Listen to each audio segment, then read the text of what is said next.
Because women's issues are everybody's issues. And societal issues as a whole can also never be solved without women.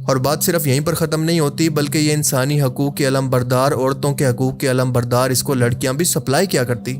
Imagine this کہ یہ خود ایک عورت ہے، ایک مسلمان ہے، انسانی حقوق کی ترجمان ہے، سر پر حجاب ہے، اور اس کی حرکتیں شیطانوں سے بھی بڑھ کر کیسے کیسے منافق لوگوں سے یہ دنیا بھری ہوئی ہے۔ آپ نے ان لوگوں کے حلیے سے بالکل دھوکہ نہیں کھانا۔ اس ویڈیو میں نے صرف 2 ہی کریکٹرز کا ذکر کیا ہے، خصوصاً جو کہ مسلمان ہیں، اور اس جیسے نہ جانے کتنے کریکٹر ہیں جو کہ ایک سے بڑھ کر ایک ہیں۔ اگر سب کے بارے میں بات کی تو شاید یہ ویڈیو کئی گھنٹوں لمبی ہو جائے گی۔ یہ فائلز مزید بتاتی ہیں کہ انسانی ریچول کے دوران چھوٹے بچوں کی قربانی دی جاتی تھی، ان کو اسی شیطان کے سامنے گریپ کر کے ان کو مار کے کھایا جاتا تھا۔ یہ چھوٹے چھوٹے بچوں کو پنجروں میں قید کر کے ان کو ٹارچر کیا کرتے تھے، جس کے بعد ان کے دماغ کے اندر سٹریس ہارمونز کی وجہ سے ایک کیمیکل بنتا جو ان بچوں کے بلڈ کے اندر شامل ہو جاتا، اور اسی بلڈ کو یہ لوگ پیا کرتے تھے کیونکہ ان کا ماننا تھا کہ اس بلڈ کی وجہ سے، اس کے اندر موجود کیمیکل کی وجہ سے ان کی عمر بڑھنا رک جائے گی۔ ایپسٹین کے گھر کے اندر ایک خفیہ ٹنل بھی ملی ہے جو کہ باہر موجود پانی سے کنیکٹڈ تھی، اور یہاں پر کیا پھینکا جاتا ہوگا آپ خود سمجھدار ہیں۔ چھوٹی چھوٹی بچیوں کو یہاں پر ایک گوشت کے ٹکڑے اور بریڈنگ اینیمل کے طور پر استعمال کیا جاتا۔ جارج بش جونیئر، وہ درندہ جس نے لاکھوں عراقیوں کو بلا وجہ جنگ کے اندر دھکیل کر مروا دیا، وہ شیطان کے سامنے ان ای میلز کے مطابق بچے کو گریپ کرنے کے بعد پھر اس کو مار کر کھاتے بھی ہیں۔ یعنی یہ کوئی گھر نہیں تھا بلکہ باقاعدہ ایک ہارر یا پھر ٹارچر سیل تھا جو کہ ان درندوں نے اپنے مقصد کے لیے بنایا ہوا تھا۔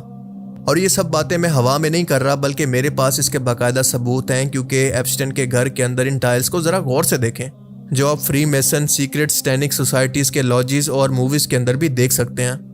ان اسپیشل ٹائلز کے ایک طرف بلیک اور دوسری طرف وائٹ بلاکس کا استعمال کیا جاتا ہے، کیونکہ یہاں پر بلیک ایول کو یعنی شیطان کو اور وائٹ گاڈ کو یعنی نیکی کو ریپرزینٹ کرتا ہے، اور انہی مخصوص ٹائلز پر ہی قبالہ جادو کو یا پھر سیکرٹ سٹینک ریچولز کو پرفارم کیا جاتا ہے۔ جیفری ایپسٹین کے گھر کے اندر بھی یہ جگہ موجود تھی جہاں پر وہ تمام ریچولز، شیطانی رسمیں اسی جگہ پر ادا کی جاتی۔ ایپسٹین فائلز کے لیک ہونے سے پہلے جو لوگ آپ کے ہیرو تھے، دنیا ان کی مثالیں دیا کرتی تھی، آج ان کی شکلوں سے بھی گن آتی ہے کہ یہ کتنے گندے لوگ ہیں۔ پر آپ کو بتاتا چلوں کہ حدیث مبارکہ کے اندر بھی یہ بیان ہوا ہے کہ قیامت تب تک قائم نہیں ہوگی جب تک دنیا کے مطابق سب سے زیادہ خوش انسان، یعنی سب سے زیادہ پیسے والا، سب سے زیادہ سٹیٹس رکھنے والا، سب سے بڑی پوسٹ رکھنے والا شخص سب سے بڑا کمینہ ہوگا۔ جی ہاں، یہ قیامت کی نشانی ہے۔ یہ ہے روتھ چائلڈ فیملی جو کہ اس وقت دنیا کو پردے کے پیچھے سے چلا رہی ہے، اور اس کی ورتھ تقریباً $5 ٹریلین یا پھر اس سے بھی زیادہ ہو سکتی ہے، جو ورلڈ بینک اور IMF جیسے اداروں کے مالک ہیں۔ اور جب بھی دنیا کے اندر کوئی جنگ ہوتی ہے، کوئی پینڈیمک ہوتا ہے، یا پھر کسی بھی چیز کی ڈیمانڈ کریٹ کی جاتی ہے، تو یہ دونوں طرف کے ملکوں کو فنڈنگ کرتے ہیں، آپس میں ان کو لڑواتے ہیں اور اس کے بعد پیسہ کماتے ہیں۔ ان تمام کمپنیز کے اندر ان کی انویسٹمنٹ ہوتی ہے، پھر چاہے وہ کوئی اسلحہ بنانے والی ہو یا پھر کوئی ویکسین بنانے والی۔ ایپسٹین فائلز بتاتی ہیں کہ ان لوگوں کا پکا ارادہ تھا کہ 2026 کے اندر ورلڈ وار 3 شروع کروائی جائے، اور ہم نے دیکھا بھی کہ ٹرمپ نے پوری کوشش کی، ایسا ماحول بنایا کہ 2025 سے شروع ہو کر 2026 کے اندر کسی بھی طرح سے یہ جنگ شروع ہو سکے، لیکن وہ اس منصوبے کے اندر کامیاب نہیں ہو پائے، کیونکہ ان کو بالکل اندازہ نہیں تھا کہ یورپ ان کے خلاف ہو جائے گا اور ایران اتنی بہادری سے ان کے سامنے کھڑا ہو جائے گا۔ یعنی انکل کی وہ بات مذاق بالکل نہیں تھی جب انہوں نے کہا تھا 26 میں تو دنیا ختم ہے، ہاں روک لے۔ ان میلز کے مطابق منصوبہ یہ تھا کہ اس دوران روتھ چائلڈ نے، زائنسٹ نے خوب پیسہ بنانا تھا، اور یہ میلز بتاتی ہیں کہ یہ لوگ 2026 کے اندر ورلڈ وار 3 شروع کروانے سے پہلے انویسٹر ڈھونڈ رہے تھے کہ نیوکلیر ہتھیاروں کے اندر انویسٹ کرو، کیونکہ اس پر بہت بڑا ریٹرن یا پھر پیسہ واپس آئے گا۔ آپ امیجن کریں کہ لاکھوں کروڑوں لوگوں کو مار کر اس جنگ کی وجہ سے صرف اپنا ان لوگوں نے پیسہ بنانا تھا۔ اور یہ فائلز مزید بتاتی ہیں کہ یہ بندہ کتنا بڑا منافق ہے، کیونکہ ایپسٹین سے بات چیت کرنے کے دوران ایسا محسوس ہوتا ہے کہ جیسے کرونا وائرس بھی خود ہی ان لوگوں کی پلاننگ سے دنیا کو دیا گیا تھا، لیکن نام لگا دیا گیا چائنا کا، کیونکہ ظاہر ہے کہ اس کا مقصد امریکہ کے خلاف چائنا کو بدنام کرنا تھا، اور پھر ویکسین کے نام پر ان امریکن کمپنیز نے اربوں ڈالر منافع کے کمائے۔ مزید انکشافات بتاتے ہیں کہ شاید ڈیجیٹل کرنسی کی شروعات بھی انہی لوگوں نے کی تھی، خاص طور پر بٹ کوائن کی، جو کہ بعد میں ان کے ہاتھ سے نکل گئی۔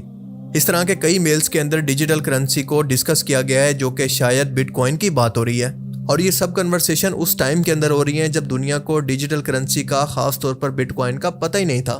اور میں نے آپ سب لوگوں کو 2017 کے اندر ہی بتا دیا تھا کہ اس کے اندر مت پڑنا، کیونکہ یہ باقاعدہ شیطانی منصوبہ ہے، کیونکہ یہ لوگ اس کے اندر پہلے خود ہائپ کریٹ کریں گے، اس کو موقع دیکھ کر اس کے اندر انویسٹ بھی کریں گے، اس سے پیسہ بھی کمائیں گے، اور پھر ایک رات ایسی آئے گی کہ آپ کی پوری انویسٹمنٹ بالکل زیرو ہو چکی ہوگی، کیونکہ ان لوگوں نے راتوں رات اپنا پیسہ مارکیٹ سے پروفٹ سمیت نکال لیا ہوگا۔ سپلائی زیادہ اور ڈیمانڈ کم ہوگی تو اس کی مارکیٹ ویلیو آہستہ آہستہ گرتی جائے گی۔ میں ابھی بھی یہی کہتا ہوں کہ اگر آپ کو انویسٹمنٹ کرنی ہے تو سب سے بہترین گولڈ یا پھر کوئی فزیکل پراپرٹی ہے جس کو آپ اون کرتے ہو، جس کے آپ مالک ہوں۔ پر افسوس کہ لوگوں کو یہ بات سمجھنے کے اندر 9 سال لگ گئے ہیں، اور اس وقت بھی بٹ کوائن کریش کر چکا ہے، اس کی مارکیٹ ویلیو تقریباً ہاف تک گر چکی ہے۔ آج ان لوگوں کو یہ بات سمجھ جانی چاہیے تھی کہ جس کو لوگ کنسپیرسی تھیوریز یا پھر بنا ثبوت کے باتیں کہتے ہیں، وہ ایسی حقیقت ہے جو کہ کوئی جرم نہیں ہے بلکہ ایک سسٹم ہے، ایک ایسا ایلیٹ کا سسٹم جس پر قانون لاگو نہیں ہوتا، وہ سسٹم جو کہ کمزوروں کو کنٹرول کرنے کے لیے اور طاقتوروں کو حکمرانی دینے کے لیے ڈیزائن کیا گیا ہے۔ خرابی یا مسئلہ صرف جرم نہیں ہے بلکہ اس سے زیادہ اس سسٹم کو نہ سمجھنے کا نتیجہ ہے۔ اس سود کے نظام کو، ڈیموکریسی کے نظام کو، سیکرٹ سوسائٹیز کے کنٹرول کو ختم کرنا ہوگا۔ اس وقت یہ طاقتور لوگ پورا زور لگا رہے ہیں کہ ان لیکس کو مزید پبلک ہونے سے روک سکیں، کیونکہ جیفری ایپسٹین کی گرل فرینڈ نے کل ہی اپنی انویسٹیگیشن کے اندر صاف یہ کہہ کر انکار کر دیا کہ وہ اس کیس پر مزید کچھ نہیں بولنا چاہتی۔ یعنی یہ بات بالکل صاف ہے کہ آپ کے سامنے ابھی بھی کنٹرول انوائرمنٹ کے اندر صرف اتنا کچھ سامنے لایا گیا جتنا یہ ضروری سمجھتے ہیں، باقی سب کچھ بیک اپ کے طور پر صحیح ٹائم آنے پر لیک کیا جائے گا جب معاملات ان کے ہاتھ سے نکل جائیں گے، اور جب ان میں سے کوئی شخص گریٹر اسرائیل کے راستے کے اندر رکاوٹ بنے گا۔ ابھی بھی اور بہت ساری اپڈیٹس اس کیس کی مزید سامنے آنی ہے، اور جیسے جیسے یہ سامنے آئیں گی تو میں کوشش کروں گا کہ آپ کو اپڈیٹ کرتا رہوں۔ باقی اگر اس ویڈیو سے آپ کو کچھ نیا جاننے کو ملا تو اس ویڈیو کو ضرور لائک کیجئے، اور اب میں ملوں گا آپ سے ایک ایسی ہی نئی انٹرسٹنگ ویڈیو میں۔ تب تک کے لیے اپنا بہت سا خیال رکھیے گا۔ Thanks for watching this video. Allah حافظ۔